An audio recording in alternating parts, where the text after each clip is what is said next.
Welcome back to Infidelity Tales Lab. We're incredibly grateful for your support. Before we begin today's tale, tell us, which city or country are you joining us from? We love connecting with our global audience. Now, let's dive into today's story. Chapter 1, Breaking Point. Devin Novak stared at the blinking cursor on his screen, the only light in his cramped apartment at 3:42 a.m. His eyes burned from exhaustion, but he couldn't stop now. Not when he was so close. The eviction notice taped to his refrigerator was a constant reminder of what was at stake. 3 months behind on rent, living on ramen and coffee, all because Novak Industries, his family's once thriving tech company, had collapsed spectacularly 8 months ago. The company his grandfather had built from nothing. The company his father, Lawrence Novak, had expanded into a regional powerhouse. The company that, under the mismanagement of the board his father had appointed, including Devin's brother-in-law Preston Hargrove, had hemorrhaged money until declaring bankruptcy. Devin took another swig of cold coffee and continued typing. His revolutionary software framework, codenamed Phoenix, was unlike anything on the market. While the company had focused on outdated hardware solutions, Devin had seen the future. Adaptive AI infrastructure that could revolutionize how businesses manage their digital ecosystems. His phone buzzed. Brianna, his wife of 5 years. Still working. Her voice was groggy with sleep. Almost there, Devin said, rubbing his eyes. Just solving the last integration issue. It's almost 4 in the morning, Dev. Come to bed. The company's gone. We need to move on. Devin gripped the phone tighter. I can save it, Bree. I know I can. The silence on the other end spoke volumes. Whatever, she finally said. I'm going back to sleep. The call ended. Their relationship had been strained since the bankruptcy. Brianna came from money, old Boston wealth that looked down on the nouveau riche Novaks. She'd married Devin during the company's peak, when his family name carried weight and his future seemed secure. Now, she barely looked at him. Devin turned back to his screen, determination hardening into resolve.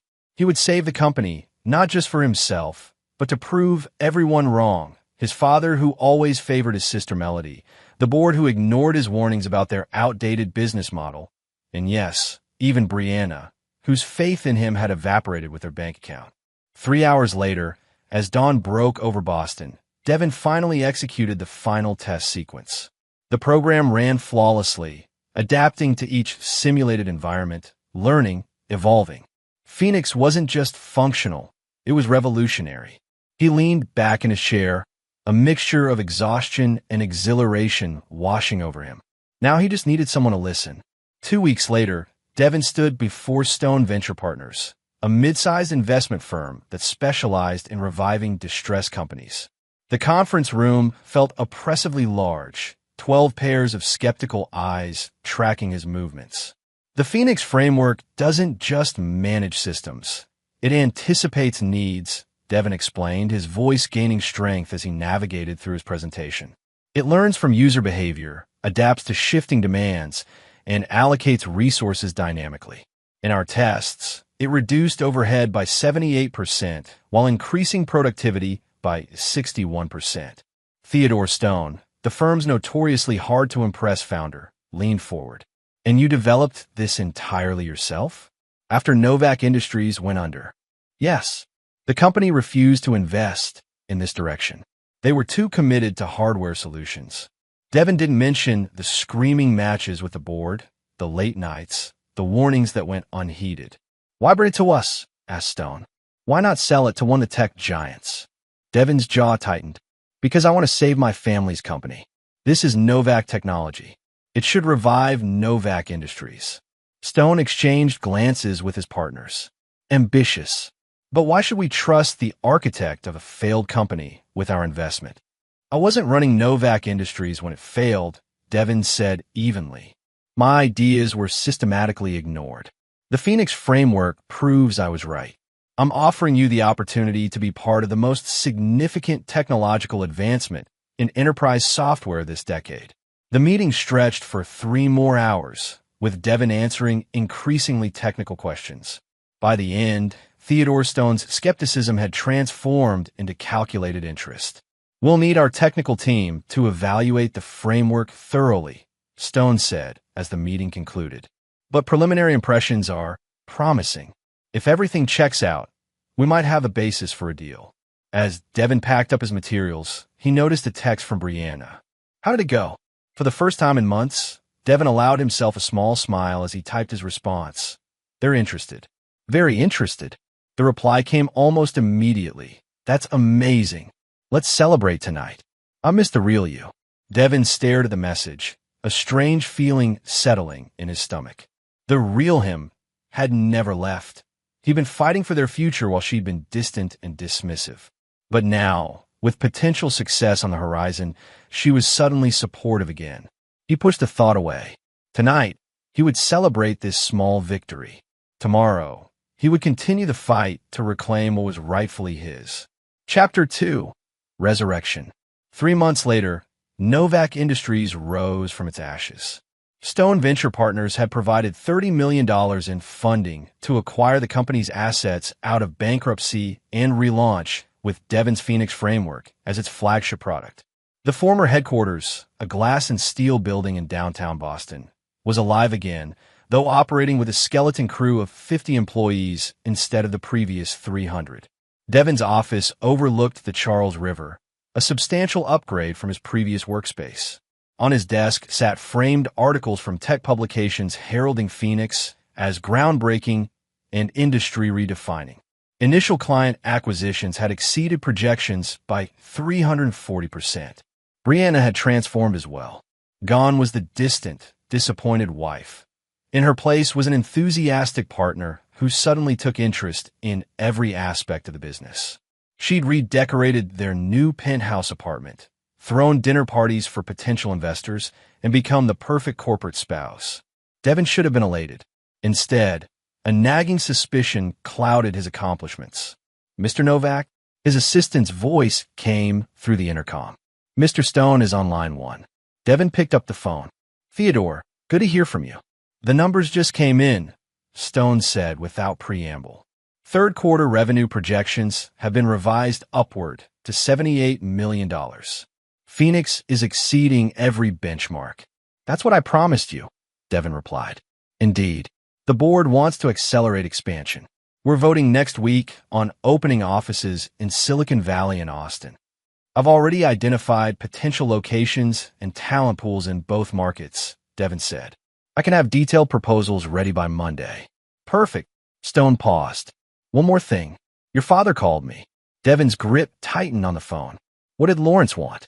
To congratulate us on the company's revival. He mentioned hosting a family dinner this weekend to celebrate the company's success. The invitation wasn't surprising. Lawrence Novak, despite his faults, was nothing if not image-conscious. The family patriarch would want to associate himself with his son's success, despite having done nothing to support it. I see, Devin said neutrally. It might be worth attending, Stone suggested. Family politics aside, Lawrence Novak still has connections that could benefit us. I'll consider it, Devin replied, ending the call shortly after. He swiveled his chair to face the window, watching boats navigate the river below. His relationship with his father had always been complicated. Lawrence had built Novak Industries into a regional power, but had always treated Devin as an afterthought. His sister Melody, despite having no interest or aptitude for technology, had always been the favorite. Appointed to executive positions she wasn't qualified for, given preferential treatment in family matters. When Devin had warned about the company's outdated direction, Lawrence had dismissed him as pessimistic and lacking vision. When competitors began eating into their market share, Devin's suggested pivots were rejected as panic reactions. And when the company finally faced bankruptcy, Lawrence had blamed market conditions rather than acknowledging the strategic failures Devin had predicted. Now, with Devin's success apparent, Lawrence wanted to play the proud father. The hypocrisy was galling. His office door opened, and Brianna walked in, radiant in an expensive new dress. I just got off the phone with your father, she said, excitement evident in her voice. We're having dinner at the estate this Saturday to celebrate. The whole family will be there. Devin raised an eyebrow. He called you directly? We've been talking more lately, Brianna said with a casual wave. He's really proud of what you've accomplished, Dev. This is your moment. Funny how his pride only materializes after the success is undeniable, Devin muttered. Brianna approached his desk, perching on its edge. Can you just enjoy this? You were right. Everyone else was wrong, and now you're being recognized for it. Devin studied his wife. Her renewed enthusiasm for their marriage had coincided precisely with the company's resurrection. The designer clothes, the social engagements, the sudden interest in his work, all had returned with their improved financial situation. I suppose I should be grateful for the recognition, he said carefully, even if it's belated. That's the spirit. Brianna leaned down to kiss him. I need to run. I'm meeting Melody for lunch. We're planning a surprise for the dinner. After she left, Devin turned to his computer and pulled up the building's security logs, a habit he'd developed since becoming CEO again. His paranoia had saved him once. He wouldn't abandon it now. He scrolled through visitor records, stopping abruptly at an entry from 2 weeks ago. Preston Hargrove, his sister's husband and former board member, had visited the building and gone to the executive floor. According to the log, he'd stayed for nearly 2 hours. Devin hadn't seen him, which meant Preston had met with someone else. But who? A quick check of calendar records showed Devin had been in an off-site meeting that day. Further investigation revealed something even more concerning. Brianna had been in the building, having lunch in the executive dining room. With a growing sense of unease, Devin pulled up Preston's company profile from before the bankruptcy. Princeton-educated, old money, connected to half of Boston's elite.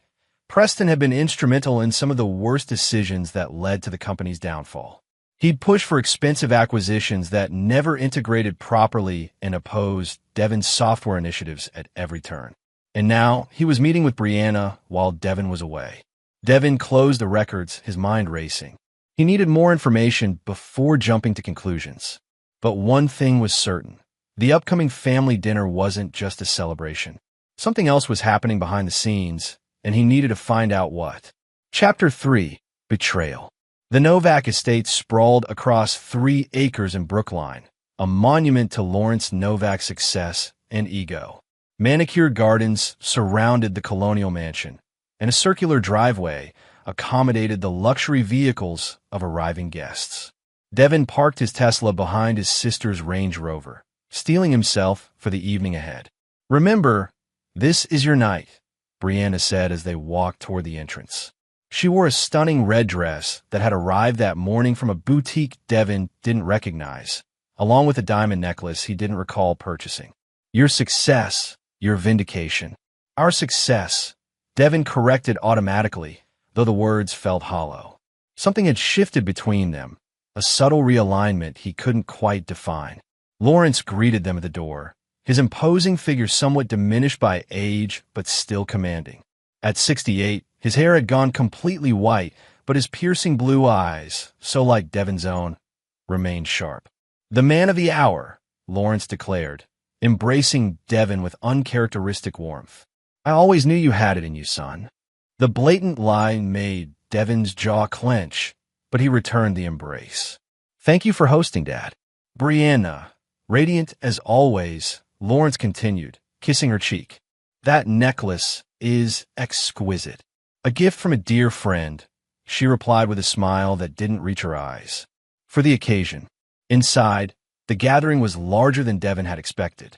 Beyond family, Lawrence had invited board members from Novak Industries' pre-bankruptcy days, several prominent Boston businessmen, and even Theodore Stone. The message was clear. Lawrence was publicly aligning himself with Devin's success while simultaneously reminding everyone of his own legacy. Melody approached, champagne in hand, her husband Preston trailing behind her. At 35, 2 years older than Devin, Melody had inherited their mother's striking beauty and their father's shrewd calculation. Little brother, she said, embracing him, the tech genius himself. I always said you'd do something remarkable one day. Another lie. Melody had consistently undermined him at board meetings, supporting her husband's opposing vision for the company. Melody. Preston. Devin nodded to his brother-in-law, who offered a tight smile in return. Quite the turnaround, Preston said. Stone Venture Partners must be thrilled with their investment. They are, Devin confirmed. As are our clients. The Phoenix framework has exceeded every projection. I'd love to hear more about the technical details, Preston said with practiced interest. Perhaps we could meet for lunch next week?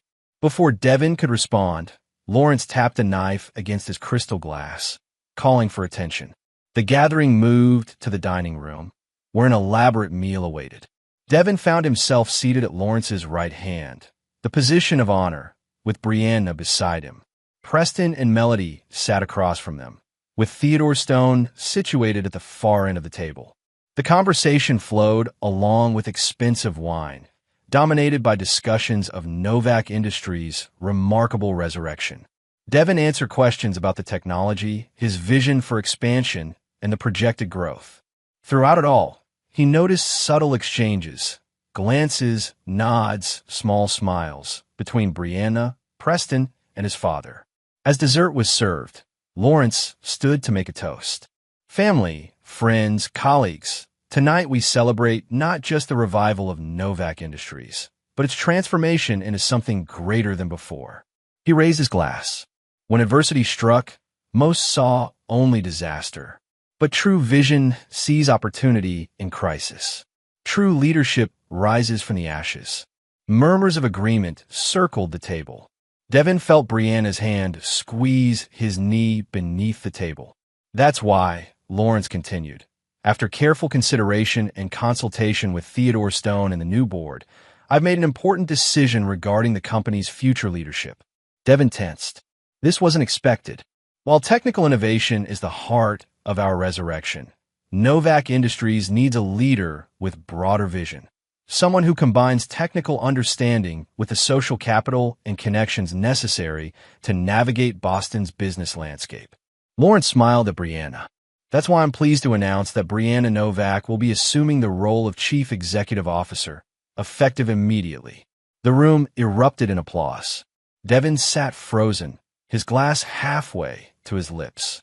Devin will continue as Chief Technology Officer, focusing his remarkable talents on what he does best, creating groundbreaking technology, Lawrence added, while Brianna guides the company's overall strategy. Theodore Stone nodded approvingly. Preston raised his glass with a triumphant smile. Melody watched Devin with barely concealed satisfaction. After all, Lawrence said, turning to Devin, you're just not good enough as a leader. We need someone who can play the game at the highest levels. Someone who understands how real business works. The room went silent. Lawrence seemed to realize his mistake, attempting to recover by adding, which isn't to diminish your contribution, son. But the damage was done. The truth had slipped out. This wasn't recognition. It was another dismissal dressed as promotion. Lawrence reached into his pocket and pulled out a folded check. For your extraordinary effort, he said, handing it to Devin. Devin unfolded it. $5,000. A pittance compared to what Phoenix was already worth. You've positioned the company for success, Lawrence continued, oblivious to the insult. Now it's time to let Brianna take it to the next level. Devin looked at his wife, who met his gaze with an expression that mingled apology with ambition. I was going to tell you, she whispered. After the announcement, clarity struck Devin with devastating force. The meetings with Preston, the renewed interest in his work, the expensive clothes, the diamond necklace from a dear friend. It all made perfect sense now. While he'd been fighting to save the company, they'd been plotting to take it from him. Devin stood abruptly, silencing the room. Thank you for the dinner, he said quietly. And the check. If you'll excuse me, I have work to do. Without waiting for a response, he walked out, ignoring Brianna's call to wait. As he reached his car, his phone buzzed with a message from Theodore Stone. We should talk tomorrow. This transition will be smooth if we all cooperate. Devin drove home in silence, his mind clear for the first time in months. By the time he reached their penthouse, he had already formulated the beginnings of a plan. He packed an overnight bag, collected his essential electronics, and transferred funds to a separate account he'd maintained since the bankruptcy, a precaution that now seemed prescient. As he prepared to leave, he noticed a framed photo on their bedside table, Devin and Brianna on their wedding day, both smiling for a future that now would never be. He placed it face down before walking out. By the time Brianna returned home, Devin was long gone. And on his laptop, a single program ran silently in the background. The first protocol of a contingency he designed but never thought he'd need to use. Chapter 4. Countermeasures.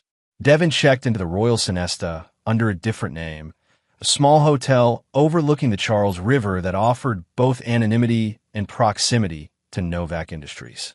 He needed to be close to monitor the situation while remaining unseen. The suite's dining table had been transformed into a command center. 3 laptops running various programs, each tracking different aspects of his developing Counter-Strike.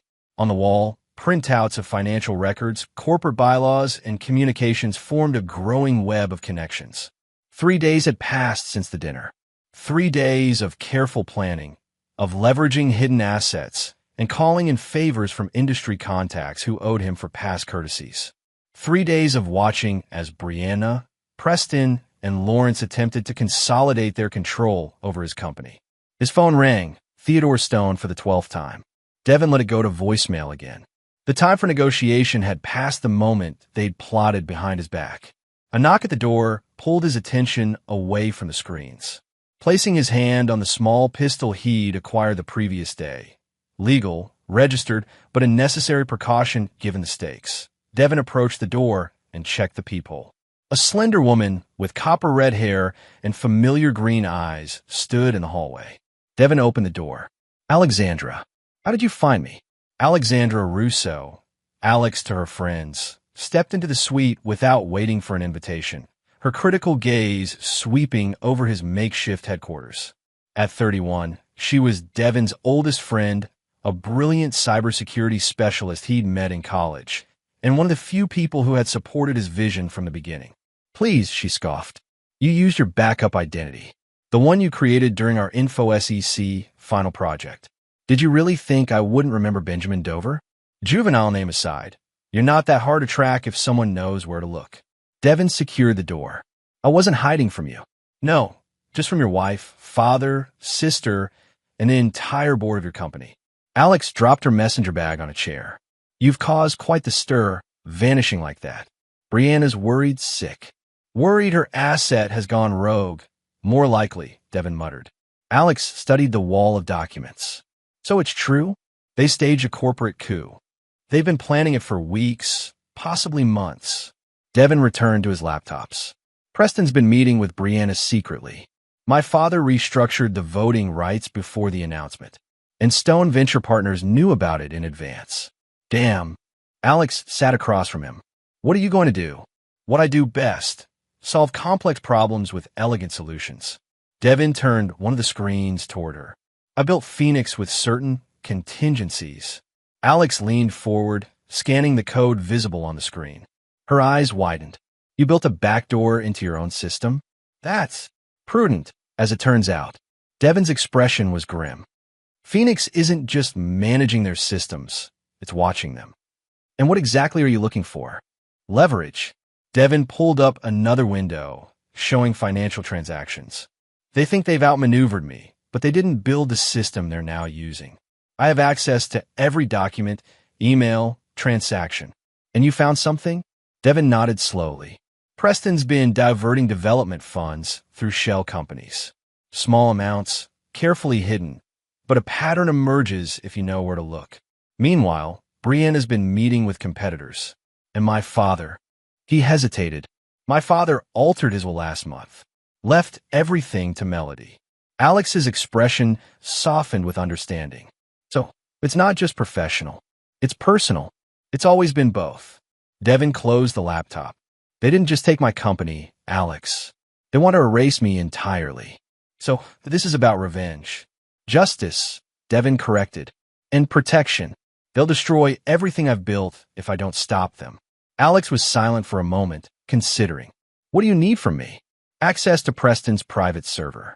He keeps a separate system for his personal files, outside the Phoenix framework. And when you get that access, what's the endgame, Devin? Devin met her gaze directly. I'm going to take back what's mine, and I'm going to make sure they can never do this to anyone else. Alex nodded slowly. I'll help you, but with one condition. no one gets physically hurt. I won't be part of anything that crosses that line. This isn't about violence, Devin assured her. It's about truth. All I'm going to do is reveal what they've been hiding. As Alex began setting up her equipment, Devin returned to his monitoring programs. On one screen, a notification indicated an emergency board meeting scheduled for the following morning. The agenda: CTO position reassessment. They weren't just taking his company, they were eliminating him entirely. Alex, Devin said quietly, we need to accelerate the timeline. Across town, in the penthouse Devin had abandoned, Brianna paced nervously while Preston watched from the sofa, nursing a scotch. He's been gone for 3 days, Preston. 3 days. No contact, no response to messages, nothing. Her usually perfectly styled hair was disheveled from running her hands through it repeatedly. What if he does something drastic? Like what? Preston replied, his tone dismissive. Devin's not the drastic action type. He's a thinker, not a doer. That's why this transition was necessary. You don't know him like I do, Brianna insisted. He's changed since the bankruptcy. There's a hardness to him now. Preston stood, approaching her. Listen to me, Bree. Everything is proceeding according to plan. The board supports you. Lawrence has secured the investor backing. By this time tomorrow, Devin will be removed as CTO and offered a generous severance package. He can either accept it or face legal action for abandoning his position. And if he fights back, if he goes public with accusations, who would believe him? The brilliant but unstable technologist, bitter about being passed over, against the united front of the board, the investors, and his own family. Preston placed his hands on her shoulders. We've covered every angle. Brianna pulled away, walking to the window. I never wanted it to happen like this. The plan was to ease him out gradually, let him down gently. Plans change, Preston said simply. Lawrence thought it best to make a clean break.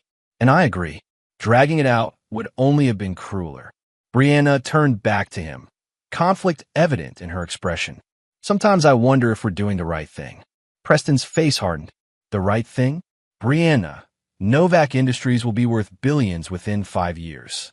Do you want to be the CEO of a multi-billion-dollar company or the ex-wife of a controlling tech hermit who would have run it into the ground again with his obsessions? That's not fair. Phoenix is revolutionary. Everyone says so. The technology, yes. But companies aren't built on technology alone. They require leadership, connections, strategic vision. Preston finished his scotch. Qualities Devin simply doesn't possess. Brianna's phone chirped with a message. She checked it, her expression shifting to alarm. It's Theodore Stone. There's been a security breach at the company. Core systems are behaving erratically. Preston tensed. What kind of breach? He doesn't say. Just that we need to come in immediately. She looked up, fear evident in her eyes. Do you think, could Devin be behind this? Preston reached for his coat. If he is, he's just made the biggest mistake of his life. Chapter 5, Digital Warfare.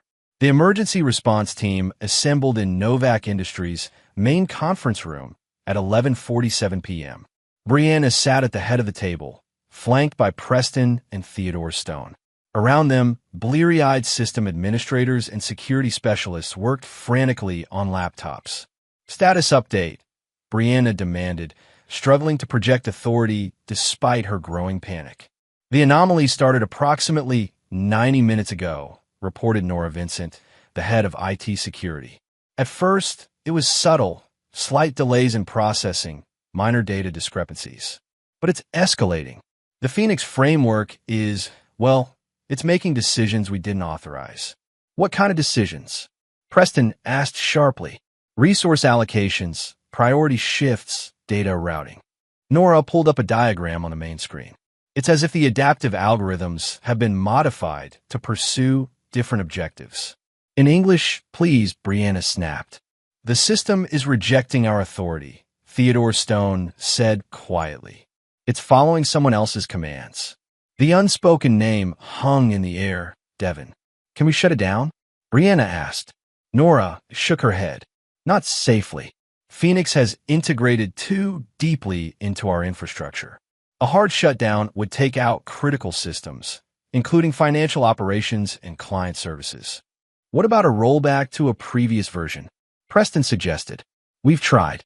The system is blocking access to backup servers. Nora's expression was grim. It's as if it anticipated our countermeasures. Theodore Stone stood abruptly. We need to contact Devin. Whatever grievance he has, this isn't the way to address it.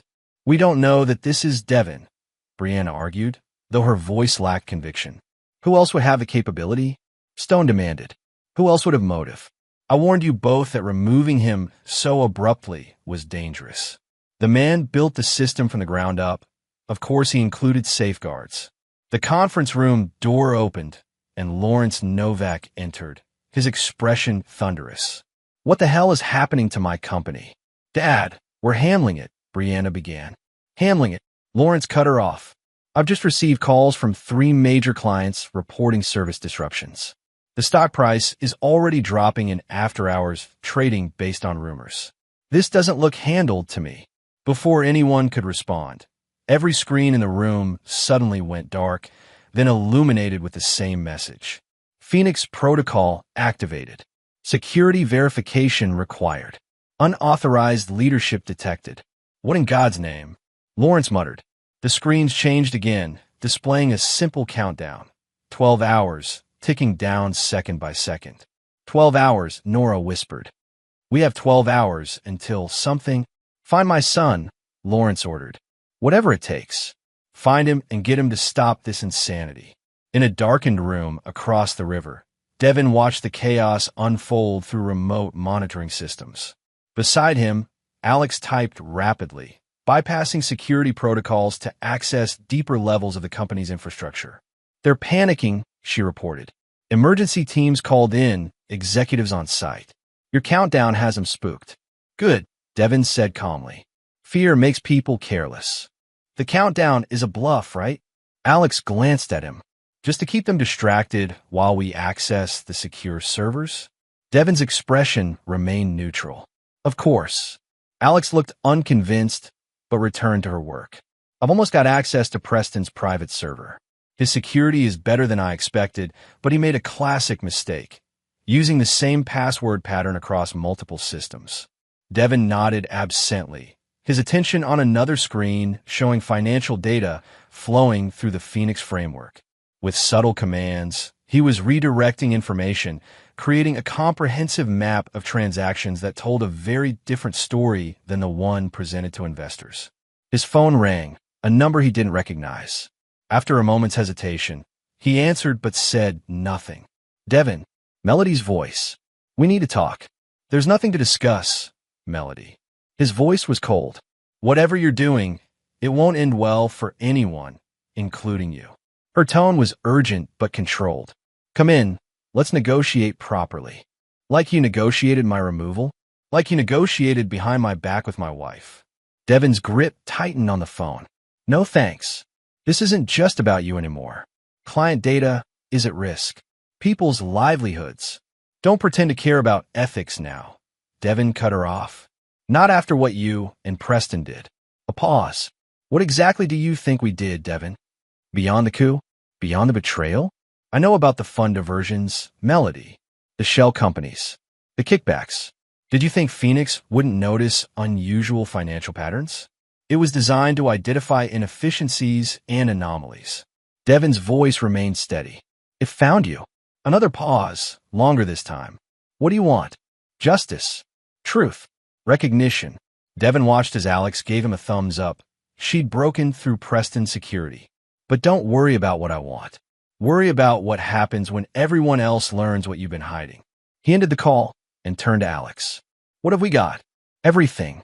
Alex's eyes were wide as she scrolled through documents. Email exchanges with Brianna dating back 6 months, planning the takeover. Financial records showing personal use of company funds. And she stopped, looking up at Devin. Love letters. Explicit ones. Devin's expression didn't change, but something cold settled in his chest. They're having an affair. It appears so. Alex's voice was gentle. I'm sorry, Devin. Don't be. Devin pulled the laptop toward him. This is exactly what I needed. As he reviewed the evidence, pieces falling into place, Devin's phone chimed with a text message from an unknown number. It contained only an address in Cambridge and a time, 8 a.m. "Who's that from?" Alex asked. "Theodore Stone, most likely." Devin pocketed the phone. "He wants to meet. Are you going?" Devin nodded slowly. "Phase 1 is complete. We have the evidence. Phase 2 requires a more personal touch." "Devin." Alex's voice turned serious. "Remember our agreement. No one gets physically hurt." "No one will," he assured her. "But that doesn't mean they won't feel pain." At Novak Industries, the situation was deteriorating. The Phoenix framework had begun isolating critical systems, restricting access to higher-level functions while maintaining basic operations. Attempts to override the protocol had failed, each effort seemingly anticipated and countered by the system. Brianna had retreated to Devin's former office, searching desperately for clues about what he might have planned. Preston paced behind her, agitation evident in every movement. "There must be something," she muttered, rifling through drawers. "Notes, plans, anything." "He wouldn't leave evidence lying around," Preston replied. "Not if he planned this." Brianna turned to him, fear giving way to anger. "This is your fault. You pushed for the immediate takeover. You convinced my father-in-law to make the announcement at the dinner." "Our fault," Preston corrected coldly. "Let's not pretend you were an unwilling participant. The CEO position, the power, the money, you wanted it all. I wanted a graceful transition. Not this scorched earth situation." Preston was about to respond when Brianna's phone rang. It was Melody. "I just spoke to Devin," Melody said without preamble when Brianna answered. "Where is he? What did he say?" "He knows, Bri. About the financial irregularities, about the planning behind his back." Melody's voice turned pointed. "About you and Preston." Brianna froze, her eyes darting to Preston. "What exactly did he say?" "Enough to make me think he has proof. He mentioned shell companies, fund diversions, things only someone with deep access would know." "That's impossible," Preston interjected, leaning closer to hear. "Those transactions were completely isolated from company systems." "Well, he knows," Melody snapped. "And if he releases that information, we're not just losing the company. We could face criminal charges." Brianna ended the call, turning to Preston with rising panic. "He knows about us. About everything." Preston's face had gone pale. "Then we need to move faster. Accelerate the recovery efforts. Get control of the system back." "It's too late for that," Brianna interrupted. "Don't you see? He's always been 3 steps ahead of us. We thought we were taking his company, but he's been planning for this possibility all along. So what do you suggest?" Brianna was silent for a moment, calculation replacing fear in her expression. "We need to change the game. If he wants to play with information, we need something more persuasive." "What does that mean?" "It means," Brianna said, her voice hardening, "that we need to remind Devin he's not the only one with leverage." Chapter 6, Collision Course. The Cambridge address led Devin to a small coffee shop tucked away on a side street, the kind of place frequented by students and professors from nearby MIT. At precisely 8 a.m., he walked in, scanning the sparse morning crowd until he spotted Theodore Stone in a corner booth, away from windows. Devin ordered a black coffee before joining him. Neither man spoke as Devin settled into the seat opposite Stone, the ceramic mug warm between his palms. 12 hours, Stone finally said, checking his watch. 9 remaining, according to your countdown. Care to tell me what happens when it reaches 0? Devin took a sip of his coffee. Nothing catastrophic. I'm not a terrorist, Theodore. No, just a man holding $1 billion company hostage. Stone leaned forward. This could end your career, Devin. Not just at Novak, anywhere. No company will hire someone who sabotages his own creation.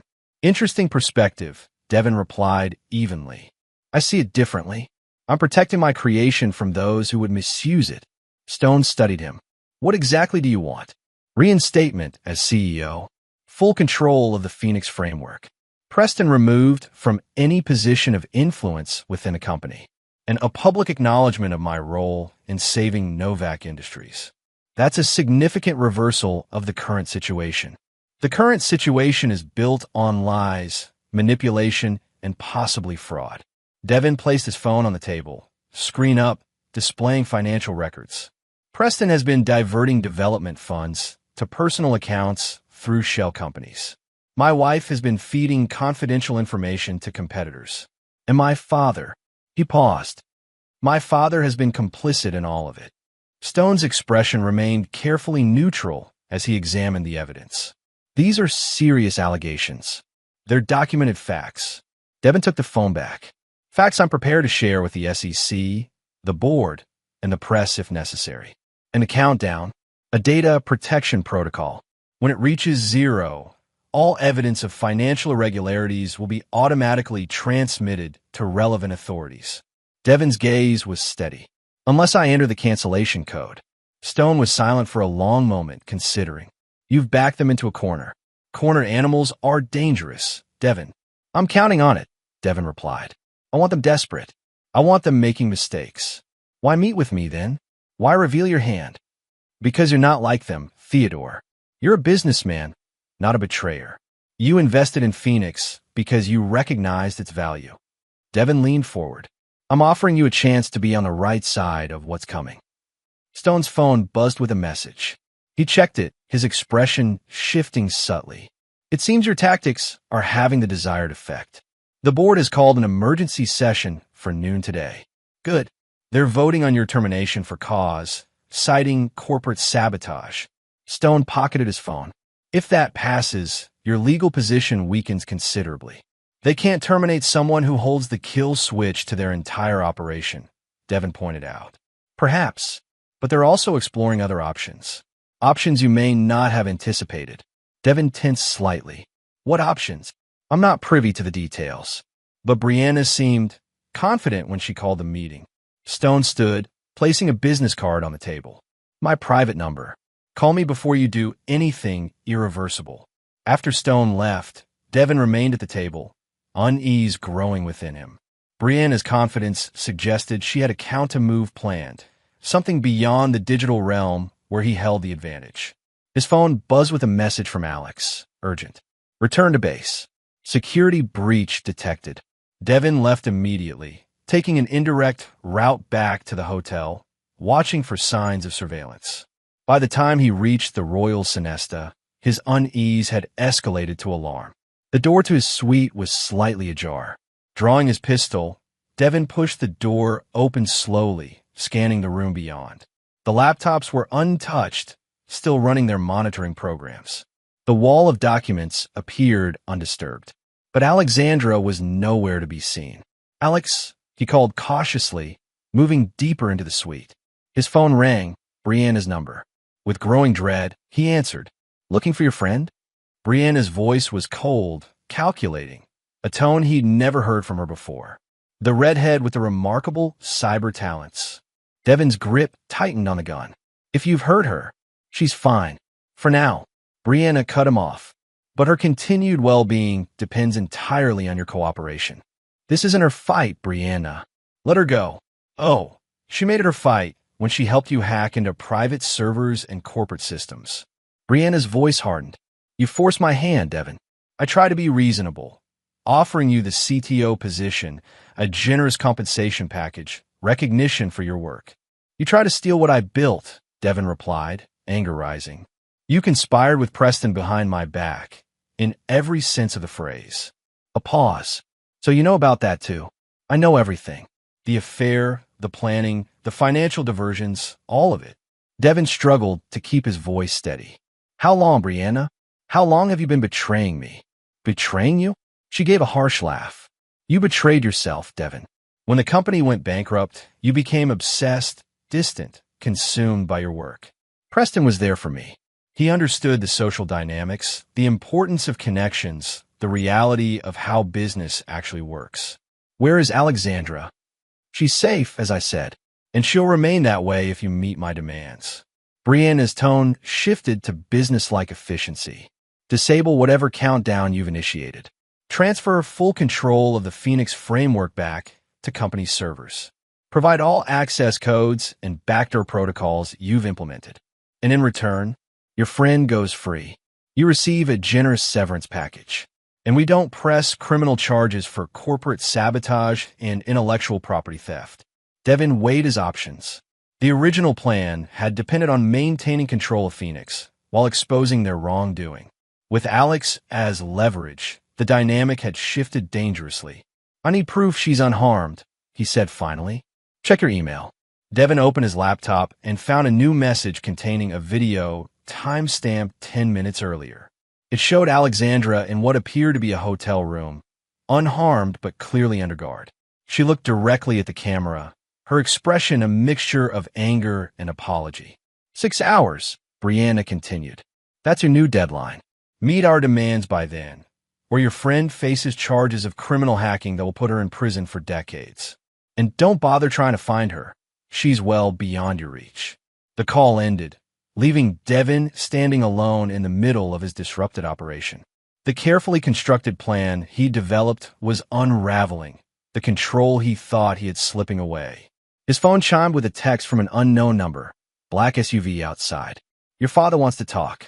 Come alone or Alexander suffers." Through the window, Devin spotted the vehicle idling at the hotel entrance.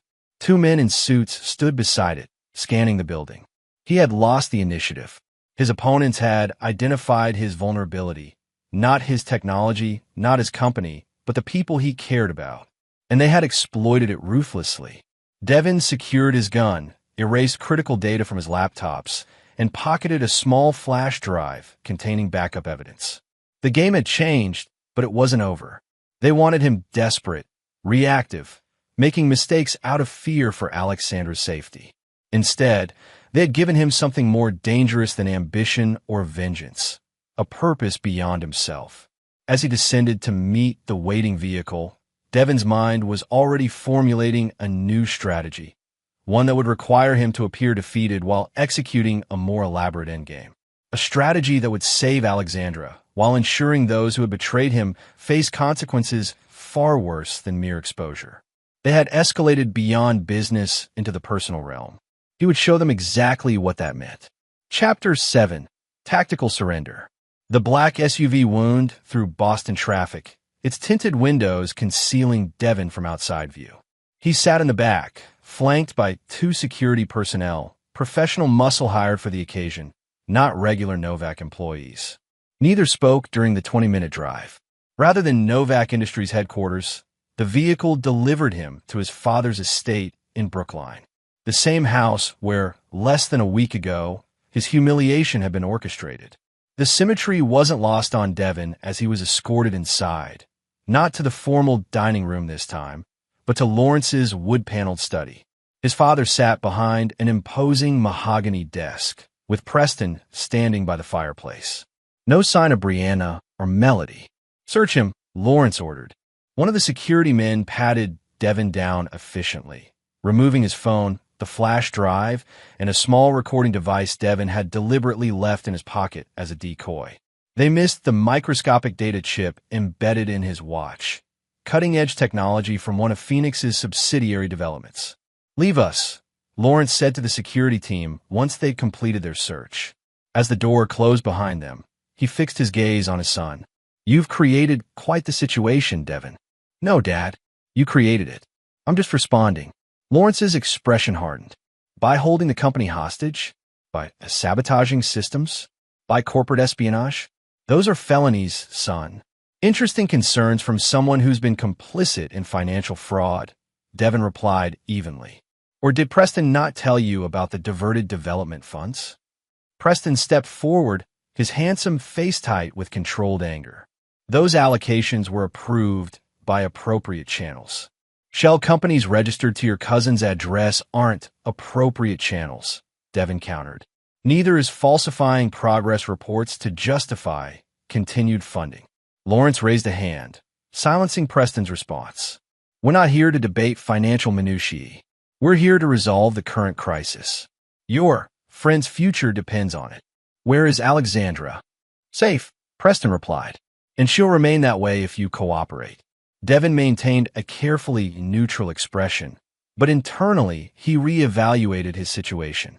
They were separating him from potential allies, isolating him physically while applying emotional pressure. Standard negotiation tactics, but executed with personal knowledge of his weaknesses. "What exactly do you want from me?" Devin asked, though he already knew the answer. Lawrence opened a folder on his desk. A full technical debrief on Phoenix's architecture, including all backdoor access points and security protocols. Transfer of intellectual property rights to Novak Industries. Your resignation from the company.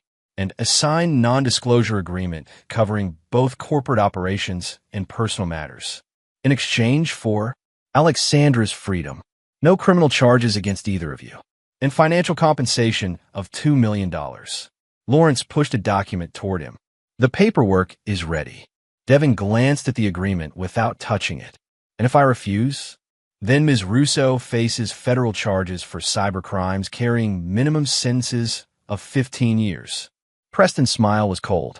"And you join her, after we reveal how you embedded malicious code in vital corporate infrastructure." Devin looked between the two men, allowing vulnerability to show in his expression, a calculated display of defeat. "I need assurance Alexandra is safe before I sign anything." Lawrence nodded to Preston, who made a phone call. After a brief conversation, he activated a video call on his tablet and turned it toward Devin. The screen showed Alexandra in the same hotel room, reading a newspaper with today's date clearly visible.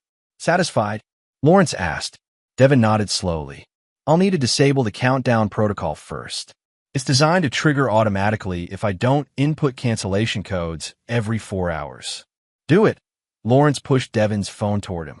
Under supervision, Devin took the phone and carefully entered a series of commands that appeared to deactivate the countdown visible on Novak Industries systems. In reality, he was initiating a secondary protocol, one that would execute more selectively than the original threat. "Done," he said, returning the phone. "Now the paperwork," Lawrence insisted. Devin took the pen offered to him, studying the document one more time. $2 million is insultingly low for what Phoenix is worth. "It's generous considering the circumstances," Preston countered. "Signed, and this unfortunate chapter ends for everyone." With deliberate slowness, Devin signed the papers, his signature a fluid motion that concealed the slight pressure of his wrist against the table, activating the data chip in his watch. Lawrence collected the documents with evident satisfaction. "A wise decision. I want to see Alexandra released," Devin said firmly. "In person." Preston exchanged a glance with Lawrence. "That could be arranged. We'll take you to her now." The journey to Alexandra's location was silent, tension filling the vehicle. Devin maintained his defeated posture, shoulders slumped, gaze downcast, the picture of a man who had lost everything. Internally, however, he was tracking their route, noting that they were heading toward Cambridge rather than downtown Boston. The SUV eventually stopped outside a small boutique hotel. Preston led the way inside, with Devin following and the security personnel close behind. They took the elevator to the 4th floor and proceeded to room 418. Preston knocked, and the door was opened by Melody. Inside, Alexandra sat in an armchair, outwardly calm but with tension evident in her posture. When she saw Devin, relief flooded her features briefly before concern replaced it. "You signed," she guessed, reading his expression. Devin nodded. "It was the only way." Melody gestured to Alexandra. "You're free to go. A car is waiting downstairs to take you wherever you wish." Alexandra stood, gathering her belongings. "I'm not leaving without Devin." "That wasn't the arrangement," Preston said coldly. "Devin has other matters to attend to." "It's okay, Alex," Devin assured her, his voice gentle. "Go. I'll contact you later." Alexandra hesitated, clearly reluctant, but something in Devin's steady gaze convinced her. She approached him, embracing him briefly. "Be careful," she whispered. "Always," he replied softly, using the momentary proximity to slip the watch from his wrist to hers, the data chip now securely in her possession. As Alexandra departed, Preston turned to Devin. "Now, let's complete your technical debrief. Brianna is waiting at headquarters with the IT team." "Of course," Devin replied, his demeanor cooperative. "I'll explain everything." The apparent surrender was complete. To all observers, Devin Novak had been defeated, outmaneuvered by his family and former allies. But as he was escorted back to the SUV, a subtle smile played at the corners of his mouth. Phase 3 was now in motion, the most devastating counterstrike yet. Alexandra Russo stepped out of the taxi 6 blocks from the hotel, immediately switching to a bus, then walking several more blocks before entering a small internet cafe. Her hands trembled slightly as she ordered a coffee and selected a workstation in the rear corner, away from windows and other patrons. Devin's watch felt heavy on her wrist, a responsibility she understood without explanation. With practiced movements, she accessed a secure browser and connected to an anonymous network. Then, carefully, she pressed the nearly invisible seam on the watch's underside. A miniature USB connector emerged. Alexandra plugged it into the computer, and a single file appeared, labeled simply Contingency. Inside was a detailed dossier, financial records, email exchanges, recorded conversations, all meticulously organized and annotated. And with it, a set of instructions that made Alexandra's eyes widen as she read. Wait exactly 90 minutes, then execute. Not before. D. Alexandra checked the time. The countdown had begun. At Novak Industries headquarters, Devin was escorted to the executive conference room where the crisis had been managed throughout the night. Brianna stood as he entered, her expression a complex mixture of triumph and unease. Around the table sat key members of the IT security team, along with Theodore Stone and several board members. Devin, Brianna greeted him with professional coolness. Thank you for cooperating. We're eager to understand the full extent of Phoenix's architecture. Devin took the offered seat. Of course. Where'd you like me to begin? The backdoor protocols, said Nora Vincent, the security chief. How many are there? And how do we permanently remove them? For the next hour, Devin provided detailed technical explanations, most of them accurate, but with subtle misdirections embedded throughout. He described security protocols that existed, but omitted crucial activation sequences. He outlined system architecture while obscuring certain key nodes. The information he provided would allow them to believe they had secured Phoenix while actually leaving several carefully concealed access points intact. Throughout the session, Devin maintained the persona of a defeated innovator reluctantly surrendering his creation. He answered questions directly, offered clarifications when asked, and generally played the role they expected, a brilliant but outmaneuvered technologist accepting the inevitable. One last thing, Nora said as the session was winding down. The adaptive learning algorithms. How do we ensure they don't develop similar autonomous behaviors in the future? You can't, Devin replied honestly. That's the nature of truly adaptive systems. They evolve. The best you can do is establish guardrails and ethical constraints. That's not acceptable, Preston interjected. He had entered midway through the session and now stood by the door, watching Devin with barely concealed hostility. We need absolute control. Then you don't understand what makes Phoenix revolutionary, Devin said simply. Its value comes from its ability to adapt beyond its initial programming. Restrict that, and you have just another management system. We'll take that risk, Brianna declared. Nora, implement control protocols based on Devin's documentation. Restrict the adaptive functions to pre-approved parameters. It won't work, Devin warned. But it's your company now. The subtle emphasis on your company wasn't lost on Brianna, whose expression hardened. Yes, it is, and we'll run it successfully without your interference. Devin checked his watch, Alexander's original timepiece, swapped during their embrace. If that's all, I believe our agreement included my immediate departure from the company. Theodore Stone, who had been silent throughout the session, finally spoke. Before you go, Devin, I'd like a private word. That's not necessary, Preston began, but Stone cut him off. It wasn't a request, Mr. Hargrove. 5 minutes. Reluctantly, the others filed out, leaving Devin alone with Stone in the conference room. You're not actually surrendering, Stone observed once the door closed. Devin met his gaze steadily. What makes you say that? Because I know people. And people like you. People who build something revolutionary from nothing, who fight when everyone tells them to give up, don't simply walk away when threatened.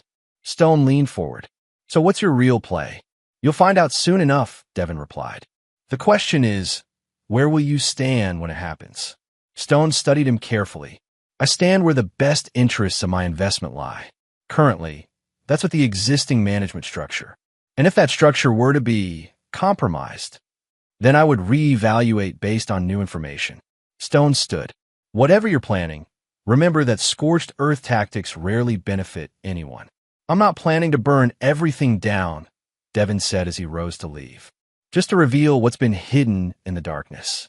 As Devin was escorted from the building, his company ID and access cards confiscated, he maintained the appearance of a man in defeat. But inside, he was counting down the minutes until Alexandra would execute the final phase of his plan. The phase that would change everything. 60 minutes remaining. Then the real counterattack would begin. Chapter 8. System Restore. Exactly 90 minutes after receiving Devin's instructions, Alexandra Russo initiated the contingency protocol. With a few keystrokes, the carefully compiled evidence began flowing to its designated targets: financial regulators, board members, key investors, technology journalists, and law enforcement agencies. Unlike the broad threat of the countdown, this was a surgical strike. Each recipient received only the information relevant to their interests or authorities. Regulators got detailed documentation of financial irregularities. Journalists received evidence of corporate misconduct without compromising client data.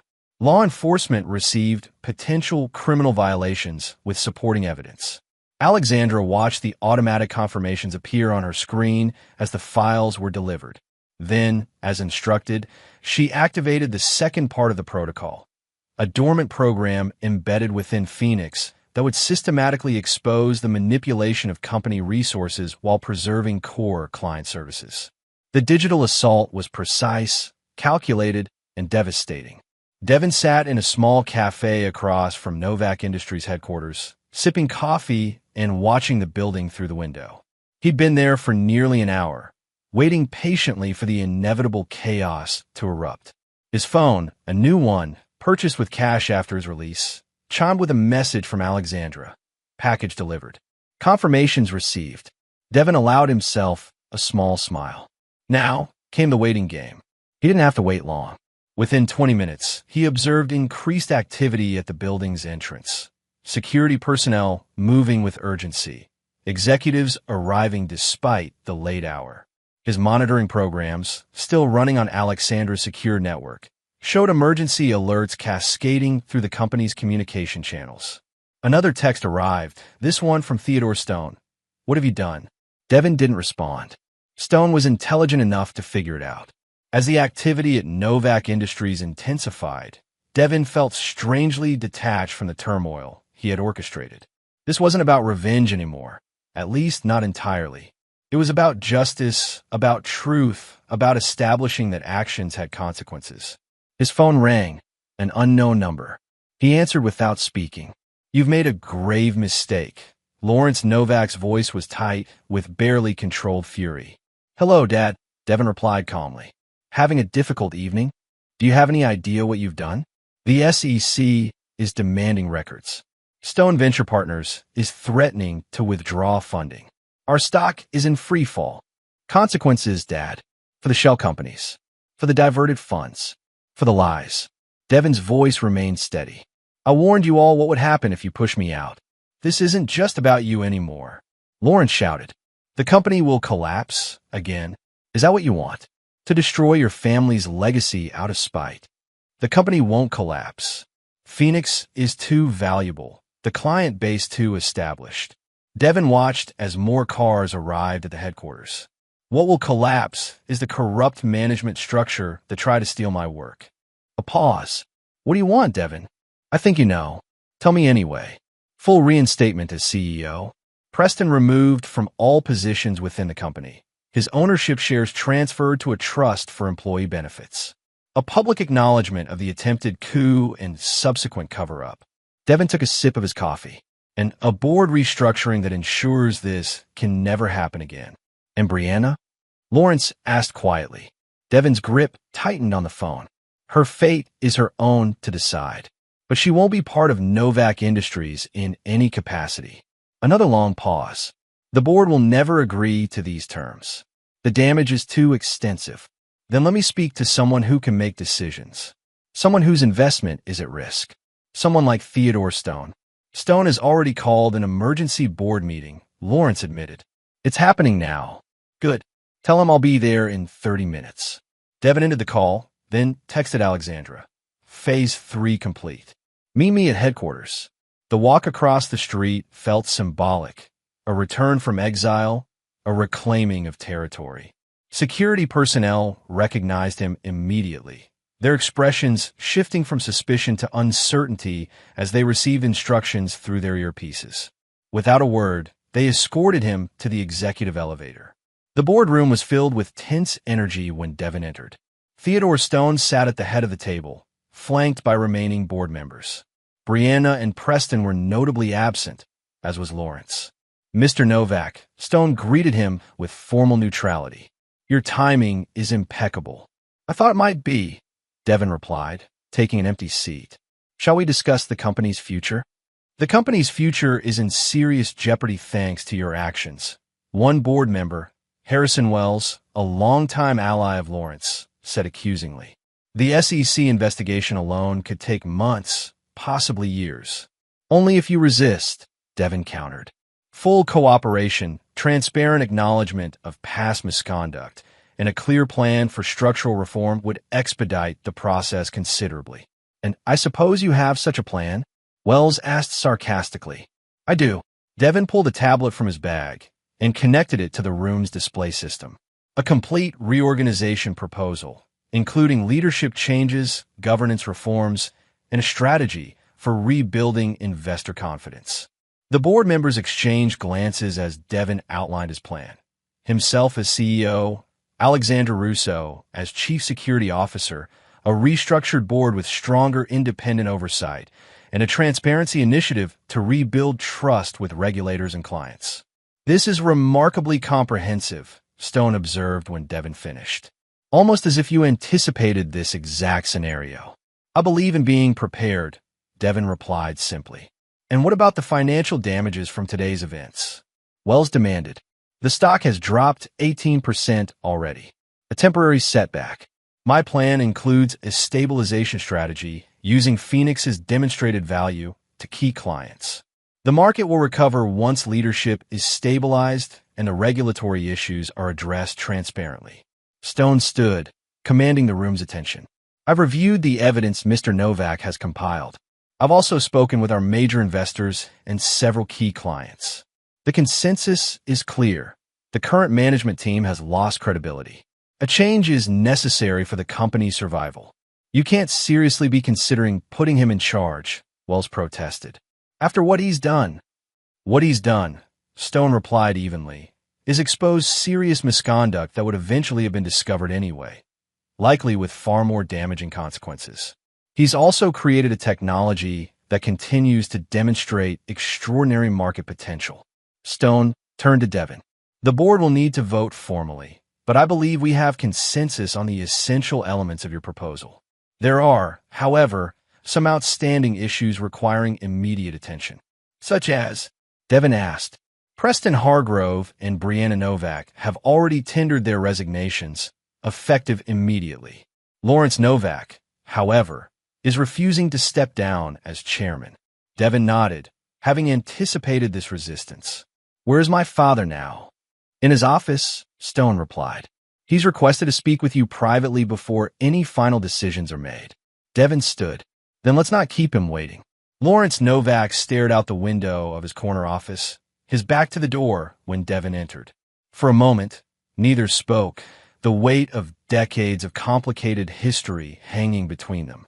I underestimated you, Lawrence finally said, still facing the window. A mistake I've made repeatedly, it seems. Yes, Devin agreed simply. Lawrence turned, his face showing his age more prominently than Devin had ever seen. Was all this necessary? The public exposure, The regulatory investigations, the market panic?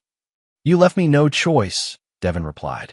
You took everything from me, my company, my position, my marriage. You humiliated me in front of family and colleagues. What did you expect me to do? Walk away quietly. I expected you to negotiate, to fight within the system, not burn it down. Lawrence sank into his chair. Your grandfather built this company from nothing. I expanded it across the region. And now you've placed its entire future at risk. No, Dad. You did that when you conspired with Preston and Brianna. Devin remained standing, unwilling to cede even symbolic ground. I'm saving the company again. But this time, I'm ensuring no one can take it from me. Lawrence was silent for a long moment. And what becomes of me in this new order you're creating? That depends on you, Devin said. You can fight this, drag it out through legal challenges and public battles. Battles you'll ultimately lose given the evidence.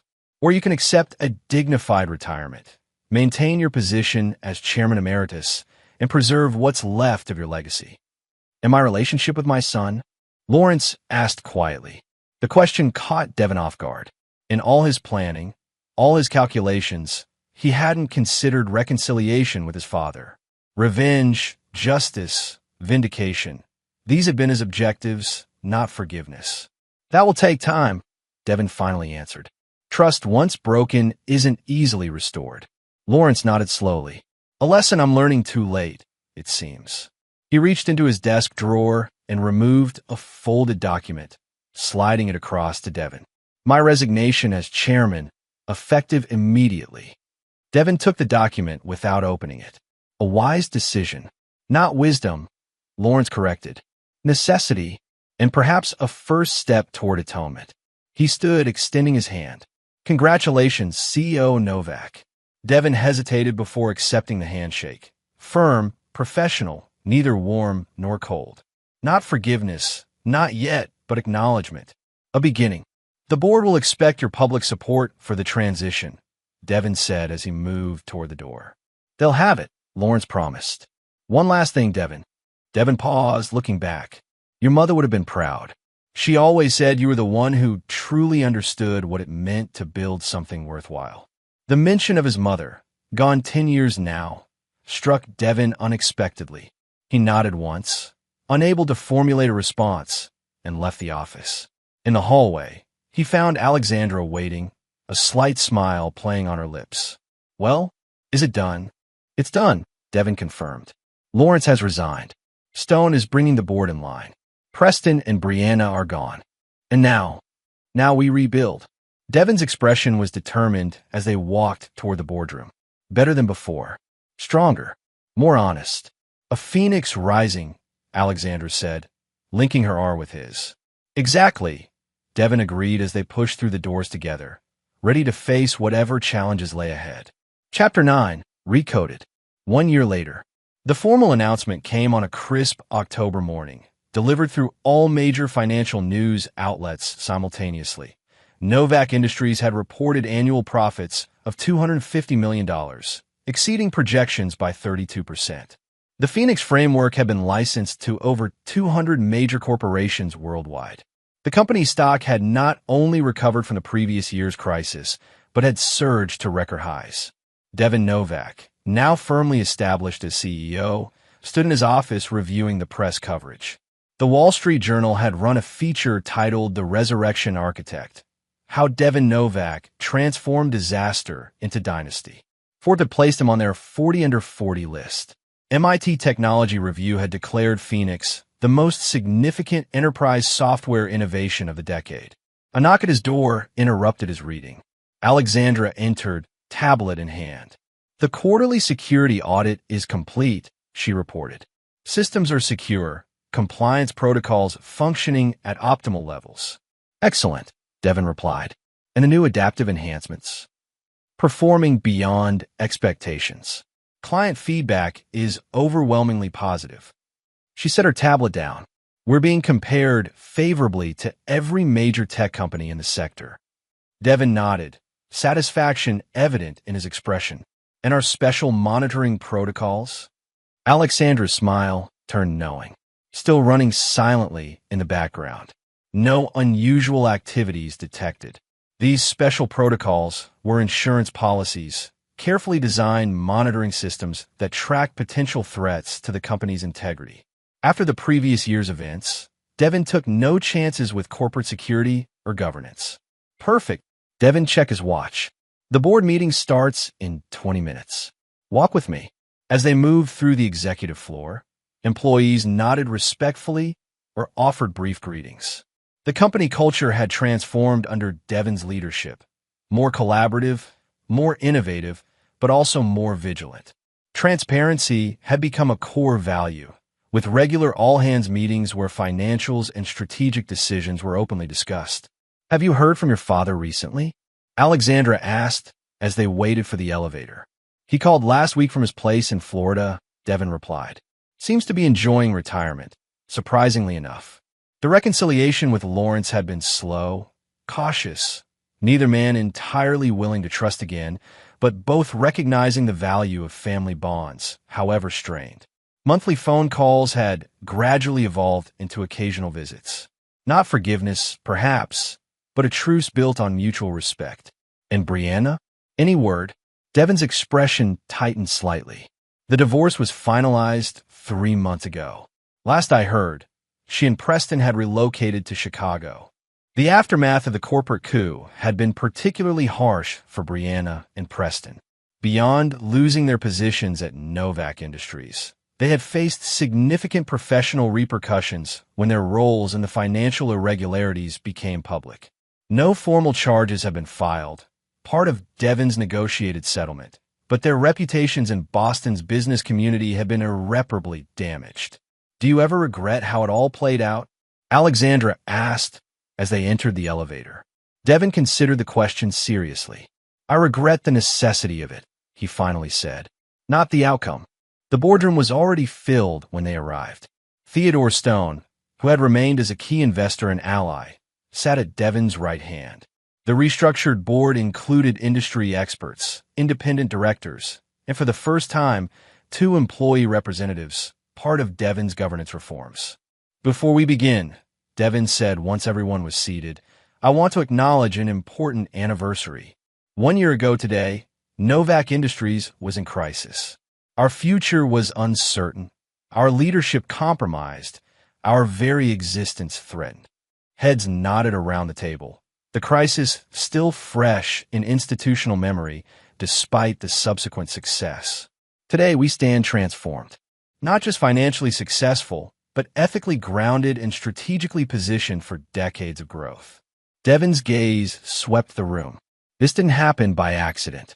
It happened because we made difficult choices, because we prioritized integrity over expediency, because we recognized that true leadership isn't about control, it's about vision. Stone raised his coffee cup in a small salute. A vision you've certainly demonstrated, Devin. A shared vision, Devin corrected. One that requires all of us to maintain. He opened his tablet, bringing up the quarterly results on the room's display.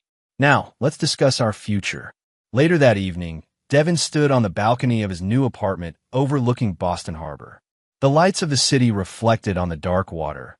A tapestry of human ambition and ingenuity spread before him. He took a sip of scotch, reflecting on the journey that had brought him here. The bankruptcy that had nearly destroyed everything. The innovation born from desperation. The betrayal that had tested his resolve.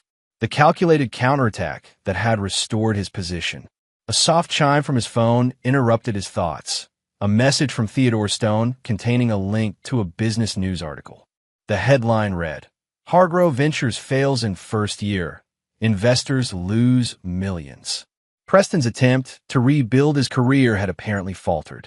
Devin felt no satisfaction at the news, only a distant acknowledgement that consequences continued to unfold. He closed the article without finishing it. Another message arrived, this one from Alexandra. Still coming over for dinner? I made that pasta you like. Devin smiled as he typed his reply, on my way. Bringing dessert. Their relationship had evolved gradually over the past year, friendship deepening into something more as they rebuilt the company together. Alexandra understood him in ways Brianna never had, appreciated his technical brilliance, challenged his thinking, shared his vision for what technology could achieve. With her, there was no pretense, no hidden agenda, just genuine partnership. As he gathered his keys and jacket, Devin glanced at the framed article on his wall. The first major coverage after his return to leadership, headlined Phoenix Rising, Novak Industries reborn under founder's son. The journey wasn't over. There would be new challenges, new competitors, new technologies to develop. But Devin faced the future with confidence born of hard-won experience. He had saved his company twice, first with innovation, then with determination. He had lost, suffered, fought back, and ultimately prevailed. Most importantly, he had redefined success on his own terms. Not just financial achievement or market dominance, but the creation of something meaningful and enduring. Something his grandfather would have recognized and his mother would have been proud of. As Devin left his apartment and headed toward a future bright with possibility, he carried with him the most valuable lesson of the past year. True strength comes not from never falling, but from rising each time you fall, transformed, wiser, and more resilient than before. A phoenix reborn from its own